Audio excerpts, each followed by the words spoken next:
25वां अध्याय पुरंजनोपाख्यान का प्रारंभ। श्री मैत्रेय जी कहते हैं, विदुर जी, इस प्रकार भगवान शंकर ने प्रचेताओं को उपदेश दिया।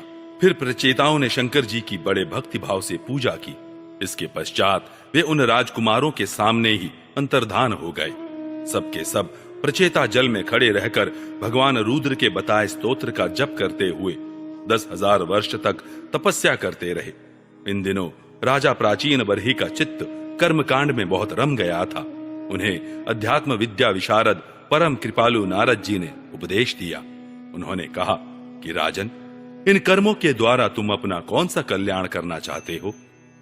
दुख के आत्यंतिक नाश और परमानंद की प्राप्ति का नाम कल्याण है, वह तो कर्मों से नहीं मिलता। राजा ने कहा, महाभाग नारद जी, मेरी बुद्धि कर्म में फंसी हुई है, इसलिए मुझे परम कल्याण का कोई पता नहीं है। आप मुझे विशुद्ध ज्ञान का उपदेश दीजिए, जिससे मैं इस कर्म बंधन से छूट जाऊं। जो पुरुष कपट धर्ममय गृहस्थाश्रम में ही रहता हुआ पुत्र, स्त्री और धन को ही परम पुरुषार्थ मानता है, वह अज्ञानवश संसारारण्य में ही भटकता रहने के कारण उस परम कल्याण को प्राप्त नहीं कर सकता। श्री नारद जी ने कहा, देखो देखो राजन, तुमने यज्ञ में निर्दयता पूर्वक जिन हजारों पशुओं की बलि दी है, उन्हें आकाश में देखो। ये सब तुम्हारे द्वारा प्राप्त हुई पीड़ाओं को याद करते हुए बदला लेने के लिए तुम्हारी बाट देख रहे हैं। जब तुम मरकर परलोक में जाओगे, तब ये अत्यंत क्रोध में भरकर तुम्हें अपने लोहे के से सींगों से छेदेंगे। अच्छा, इस विषय में मैं तुम्हें एक प्राचीन उपाख्यान सुनाता हूं। वह राजा पुरंजन का चरित्र है, उसे तुम मुझसे सावधान होकर सुनो। राजन, पूर्व काल में पुरंजन नाम का एक बड़ा यशस्वी राजा था। उसका अविज्ञात नामक एक मित्र था। कोई भी उसकी चेष्टाओं को समझ नहीं सकता था। राजा पुरंजन अपने रहने योग्य स्थान की खोज में सारी पृथ्वी में घूमा। फिर भी जब उसे कोई अनुरूप स्थान न मिला, तब वह कुछ उदास सा हो गया। उसे तरह तरह के भोगों की लालसा थी। उन्हें भोगने के लिए उसने संसार में जितने नगर देखे, उनमें से कोई भी उसे ठीक न जचा। एक दिन उसने हिमालय के दक्षिण तटवर्ती शिखरों पर कर्मभूमि भारत खंड में एक 9 द्वारों का नगर देखा। वह सब प्रकार के सुलक्षणों से संपन्न था। सब ओर से परकोटों, बगीचों, अटारियों, खाइयों, झरोखों और राजद्वारों से सुशोभित था और सोने, चांदी तथा लोहे के शिखरों वाले विशाल भवनों से खचाखच भरा था। उसके महलों की फर्शें नीलम, स्फटिक, वैदूर्य, मोती, पन्ने और लालों की बनी हुई थी। अपनी कांति के कारण वह नागों की राजधानी भोगवतीपुरी के समान जान पड़ता था। उसमें जहां तहां अनेकों सभा भवन, चौराहे, सड़कें, क्रीड़ा भवन, बाजार, विश्राम स्थान, ध्वजा पताकाएं और मूंगे के चबूतरे सुशोभित थे। उस नगर के बाहर दिव्य वृक्ष और लताओं से पूर्ण एक सुंदर बाग था। उसके बीच में एक सरोवर सुशोभित था। उसके आसपास अनेकों पक्षी भांति भांति की बोली बोल रहे थे तथा भंवरे गुंजार कर रहे थे। सरोवर के तट पर जो वृक्ष थे, उनकी डालियां और पत्ते शीतल झरनों के जलकणों से मिली हुई वासंती वायु के झकोरों से हिल रहे थे और इस प्रकार वे तटवर्ती भूमि की शोभा बढ़ा रहे थे। वहां के वन्य पशु भी मुनि जनोचित अहिंसादी व्रतों का पालन करने वाले थे, इसलिए उनसे किसी को कोई कष्ट नहीं पहुंचता था। वहां बार बार जो कोकिल की कूह ध्वनि होती थी, उससे मार्ग में चलने वाले बटोहियों को ऐसा भ्रम होता था मानो वह बगीचा विश्राम करने के लिए उन्हें बुला रहा है। राजा पुरंजन ने उस अद्भुत वन में घूमते घूमते एक सुंदरी को आते देखा, जो अकस्मात उधर चली आई थी। उसके साथ 10 सेवक थे, जिनमें से प्रत्येक 100-100 नायिकाओं का पति था। एक 5 फन वाला सांप उसका द्वारपाल था, वही उसकी सब ओर से रक्षा करता था। वह सुंदरी भोली भाली किशोरी थी और विवाह के लिए श्रेष्ठ पुरुष की खोज में थी। उसकी नासिका, दंत पंक्ति, कपोल और मुख बहुत सुंदर थे। उसके समान कानों में कुंडल झिलमिला रहे थे। उसका रंग सांवला था। कटी प्रदेश सुंदर था। वह पीले रंग की साड़ी और सोने की करधनी पहने हुए थी तथा चलते समय चरणों से नुपुरों की झनकार करती जाती थी। अधिक क्या, वह साक्षात कोई देवी सी जान पड़ती थी। वह गजगामिनी बाला किशोरावस्था की सूचना देने वाले अपने गोल गोल समान और परस्पर सटे हुए स्तनों को लज्जावश बार बार अंचल से ढकती जाती थी। उसकी प्रेम से मटकती भौहें और प्रेमपूर्ण तिरछी चितवन के बाण से घायल होकर वीर पुरंजन ने लज्जा युक्त मुस्कान से और भी सुंदर लगने वाली उस देवी से मधुर वाणी में कहा, कमल दल लोचने, मुझे बताओ तुम कौन हो, किसकी कन्या हो? साध्वी, इस समय आ कहां से रही हो? भीरू, इस पुरी के समीप तुम क्या करना चाहती हो? सुभ्रु, तुम्हारे साथ इस 11वें महान शूरवीर से संचालित ये 10 सेवक कौन हैं? और ये सहेलियां तथा तुम्हारे आगे आगे चलने वाला यह सर्प कौन है? सुंदरी, तुम साक्षात लज्जा देवी हो अथवा उमा, रमा और ब्रह्माणी में से कोई हो?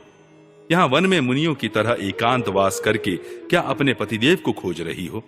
तुम्हारे प्राणनाथ तो तुम उनके चरणों की कामना करती हो, इतने से ही पूर्ण काम हो जाएंगे। अच्छा, यदि तुम साक्षात कमला देवी हो तो तुम्हारे हाथ का क्रीड़ा कमल कहां गिर गया? सुभगे, तुम इनमें से तो कोई हो नहीं, क्योंकि तुम्हारे चरण पृथ्वी का स्पर्श कर रहे हैं।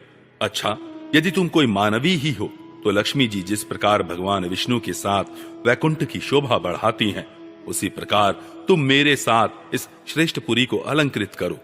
देखो, मैं बड़ा ही वीर और पराक्रमी हूं, परंतु आज तुम्हारे कटाक्षों ने मेरे मन को बेकाबू कर दिया है। तुम्हारी लजीली और रतिभाव से भरी मुस्कान के साथ बहुओं के संकेत पाकर यह शक्तिशाली कामदेव मुझे पीड़ित कर रहा है। इसलिए सुंदरी, अब तुम्हें मुझ पर कृपा करनी चाहिए। शुचिस्मिते, सुंदर भौहें और सुगढ़ नेत्रों से सुशोभित तुम्हारा मुखारविंद इन लंबी लंबी काली अलकावलियों से घिरा हुआ है। तुम्हारे मुख से निकले हुए वाक्य बड़े ही मीठे और मन हरने वाले हैं, परंतु वह मुख तो लाज के मारे मेरी ओर होता ही नहीं। जरा ऊंचा करके अपने उस सुंदर मुखड़े का मुझे दर्शन तो कराओ। श्री नारद जी ने कहा, वीरवर, जब राजा पुरंजन ने अधीर से होकर इस प्रकार याचना की, तब उस बाला ने भी हंसते हुए उसका अनुमोदन किया। वह भी राजा को देखकर मोहित हो चुकी थी। वह कहने लगी, नरश्रेष्ठ, हमें अपने उत्पन्न करने वाले का ठीक ठीक पता नहीं है, और न हम अपने या किसी दूसरे के नाम या गोत्र को ही जानती हैं। वीरवर, आज हम सब इस पुरी में हैं, इसके सिवा मैं और कुछ नहीं जानती। मुझे इसका भी पता नहीं है कि हमारे रहने के लिए यह पुरी किसने बनाई है। प्रियवर, ये पुरुष मेरे सखा और स्त्रियां मेरी सहेलियां हैं, तथा जिस समय मैं सो जाती हूं, यह सर्प जागता हुआ इस पुरी की रक्षा करता रहता है। शत्रुदमन, आप यहां पधारे, यह मेरे लिए सौभाग्य की बात है। आपका मंगल हो। आपको विषय भोगों की इच्छा है, उसकी पूर्ति के लिए मैं अपने साथियों सहित सभी प्रकार के भोग प्रस्तुत करती रहूंगी। प्रभु, इस 9 द्वारों वाली पुरी में मेरे प्रस्तुत किए हुए इच्छित भोगों को भोगते हुए आप सैकड़ों वर्षों तक निवास कीजिए। भला आपको छोड़कर मैं और किसके साथ रमण करूंगी?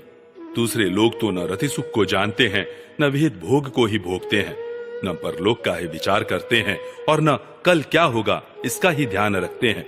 अतएव पशुतुल्य हैं। अहो, इस लोक में गृहस्थाश्रम ही धर्म, अर्थ, काम, संतान सुख, मोक्ष, सुयश और स्वर्ग आदि दिव्य लोकों की प्राप्ति हो सकती है। संसार त्यागी यतिजन तो इन सब की कल्पना भी नहीं कर सकते। महापुरुषों का कथन है कि इस लोक में पितर, देव, ऋषि, मनुष्य तथा संपूर्ण प्राणियों के और अपने भी कल्याण का आश्रय एकमात्र गृहस्थाश्रम ही है। वीर शिरोमणे, लोक में मेरी जैसी कौन स्त्री होगी जो स्वयं प्राप्त हुए आप जैसे सुप्रसिद्ध, उदार चित्त और सुंदर पति को वर्ण न करेगी? महाबाहो, इस पृथ्वी पर आपकी सांप जैसी गोलाकार सुकोमल भुजाओं में स्थान पाने के लिए किस कामिनी का चित्त न ललचाएगा? आप तो अपनी मधुर मुस्कानमयी करुणापूर्ण दृष्टि से हम जैसी अनाथाओं के मानसिक संताप को शांत करने के लिए ही पृथ्वी में विचर रहे हैं। श्री नारद जी कहते हैं, राजन, उन स्त्री पुरुषों ने इस प्रकार एक दूसरे की बात का समर्थन कर फिर 100 वर्षों तक उस पुरी में रहकर आनंद भोगा। गायक लोग सुमधुर स्वर में जहां तहां राजा पुरंजन की कीर्ति गाया करते थे। जब ग्रीष्म ऋतु आती, तब वह अनेकों स्त्रियों के साथ सरोवर में घुसकर जल क्रीड़ा करता। उस नगर में जो 9 द्वार थे, उनमें से 7 नगरी के ऊपर और 2 नीचे थे। उस नगर का जो कोई राजा होता, उसके पृथक पृथक देशों में जाने के लिए ये द्वार बनाए गए थे। राजन, इनमें से 5 पूर्व, 1 दक्षिण, 1 उत्तर और 2 पश्चिम की ओर थे। उनके नामों का वर्णन करता हूं।